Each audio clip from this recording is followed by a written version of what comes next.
औज़ुबिल्लाहि मिनश्शैतानिर्रजीम बिस्मिल्लाहिर्रहमानिर्रहीम। सूरह जुम्मा आयत नंबर 9।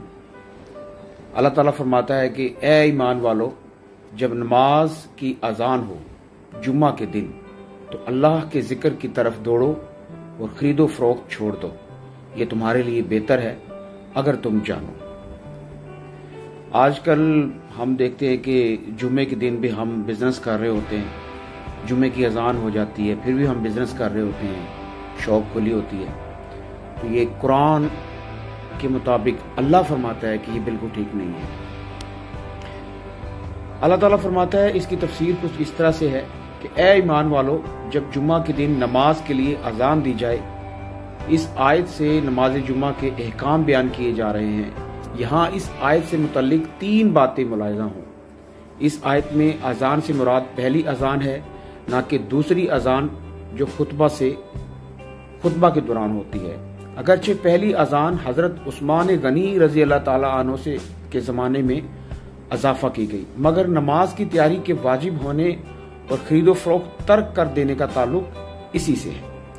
नंबर 2, दौड़ने से भागना मुराद नहीं है, बल्कि मकसूद ये है कि नमाज के लिए तैयारी शुरू कर दो। जिक्रुल्लाह से जमहूर उलमा के नजदीक खुतबा मुराद है।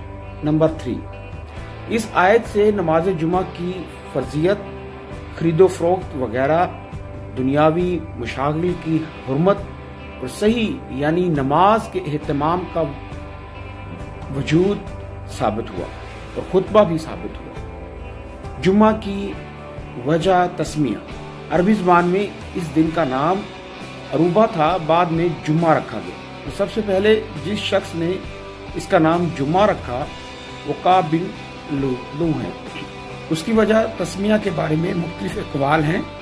इनमें से एक ये है कि उसे जुम्मा इसलिए कहा जाता है, उस दिन नमाज के लिए जमातों का इज्तिमा होता है। ताजदार रिसालत सल्लल्लाहु तआला अलैहि वसल्लम का पहला जुम्मा। सीरत बयान करने वाले उलमा का बयान है कि जब हजूर अक़दस सल्लल्लाहु अलैहि वसल्लम हिजरत करके मदीना तैयबा तशरीफ लाए तो 12 रबीउल अव्वल पीर के दिन चाश्त के वक्त कुबा के मकाम पर ठहरे। पीर से लेकर जुमेरात तक यहाँ क़याम फरमाया और मस्जिद की बुनियाद रखी। जुम्मा के दिन मदीना तैयबा जाने का अज़म फरमाया। बनी सालिम बिन औफ की वादी के दरमियान जुम्मा का वक्त आया।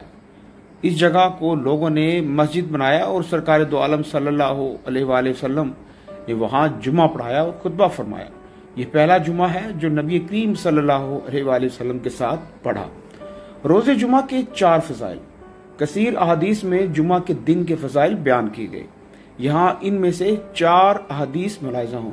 नंबर 1, हजरत अबू हुरैरा रजी अल्लाह ताला अन्हु से रिवायत है कि ताजदार रिसालत सल्लल्लाहु ताला अलैहि वसल्लम ने इरशाद फरमाया, बेहतरीन दिन जिसमें सूरज ने तुलू किया जुमा का दिन है। इसी में हजरत आदम अलैहिस्सलाम पैदा किए गए, इसी में जन्नत में दाखिल होंगे और इसी दिन उन्हें जन्नत से उतरने का हुक्म हुआ था। क़यामत जुम्मा के दिन ही कायम होगी। नंबर 2, हजरत अबू दरादा रजी अल्लाह ताला अन्हु से रिवायत है कि सैयदुल मुरसलीन सल्लल्लाहु अलैहि वसल्लम ने इरशाद फरमाया, जुमा के दिन मुझ पर दरूद की कसरत करो कि ये दिन मशहूद है, इसमें फरिश्ते हाजिर होते हैं और मुझ पर जो दरूद पाक पढ़े पेश फरमाए उसका दरूद पेश किया जाता है। हजरत अबू दरादा रजी अल्लाह ताला अन्हु कहते हैं कि मैंने अर्ज की कि मौत के बाद इरशाद फरमाया, बेशक अल्लाह ताला ने जमीन पर अंबिया कराम अलैहिस्सलातु वस्सलाम के जिस्म खाना हराम कर दिया। अल्लाह ताला का नबी जिंदा है, रोजी दिया जाता है। नंबर 3, हजरत अबू लबाबा रजी अल्लाह ताला अन्हु से रिवायत है कि रसूल करीम सल्लल्लाहु अलैहि वसल्लम ने इरशाद फरमाया, जुमा का दिन तमाम दिनों का सरदार है और अल्लाह ताला के नज़दीक सबसे बड़ा है और अल्लाह ताला के नज़दीक ईद उल अज़हा ईद उल फितर से भी बड़ा है। इसमें 5 खसलतें हैं। अल्लाह ताला ने इसी में हजरत आदम अलैहिस्सलाम को पैदा किया, इसी में ज़मीन पर उतारा, इसी दिन उन्हें वफात दी और इसमें एक साथ ऐसी है कि बंदा उस वक्त जिस चीज़ का सवाल करे अल्लाह ताला उसे देगा। यानी कि एक लम्हा ایسا بھی آتا ہے جمعے کے دن کہ اللہ تعالیٰ دعائیں قبول فرماتا ہے جب تک حرام کا سوال نہ کرے، تو اسی دن میں قیامت قائم ہوگی۔ کوئی مقرب فرشتہ آسمان و زمین ہو، پہاڑ اور دریا، ایسا نہیں کہ جمعہ کے دن سے ڈرتا نہ ہو۔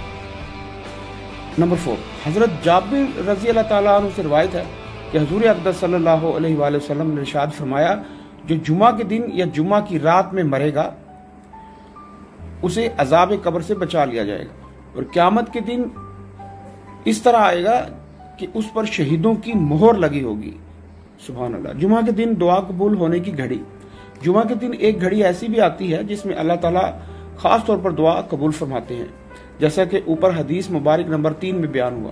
اور حضرت ابو ہریرہ رضی اللہ تعالیٰ عنہ سے روایت ہے کہ تاجدار رسالت صلی اللہ علیہ وآلہ وسلم نے جمعہ کے دن کا ذکر کرتے ہوئے ارشاد فرمایا، اس میں ایک ساعت جو مسلمان بندہ اسے پائے وہ کھڑا ہو کر نماز پڑھ رہا ہو تو اللہ تعالیٰ جو چیز مانگے وہی عطا فرما دی جائے گی، اور ہاتھ کے اشارے سے بتایا کہ وہ وقت بہت تھوڑا ہے۔ یاد رہے کہ وہ کون سا وقت ہے، اس میں روایتیں بہت ہیں، ان میں سے 2 قوی روایت یہ ہیں۔ وہ وقت امام کے خطبہ کے لیے بیٹھنے سے نماز ختم تک ہے، وہ جمعہ کی آخری ساعت ہے۔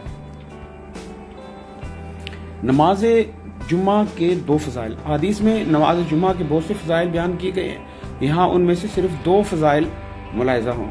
حضرت ابو ہریرہ رضی اللہ تعالیٰ عنہ سے روایت ہے کہ حضور اقدس صلی اللہ علیہ وآلہ وسلم نے ارشاد فرمایا، جس نے اچھی طرح وضو کیا پھر جمعہ کو آیا، خطبہ سنا اور چپ رہا، اس کے لیے ان گناہوں کی مغفرت ہو جائے گی اور اس جمعہ اور اس دوسرے جمعے کے درمیان ہوئے اور ان کے علاوہ مزید 3 دن کے گناہ بخش دیے جائیں گے۔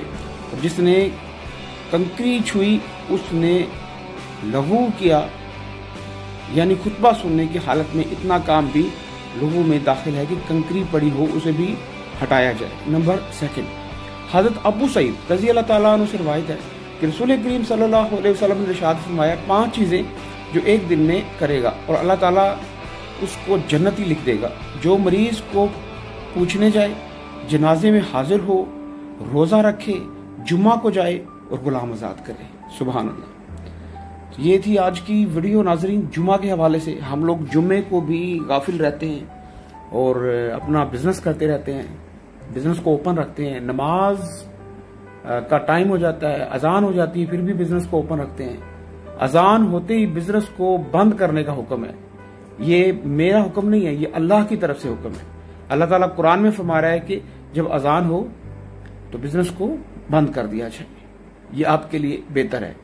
ہمارے ساتھ جڑے رہنے کے لیے سبسکرائب کریں، اور ویڈیو اچھی لگے تو اس کو شیئر ضرور کریں تاکہ آنے والی نیکسٹ ویڈیو آپ کو مل سکے۔ اللہ حافظ۔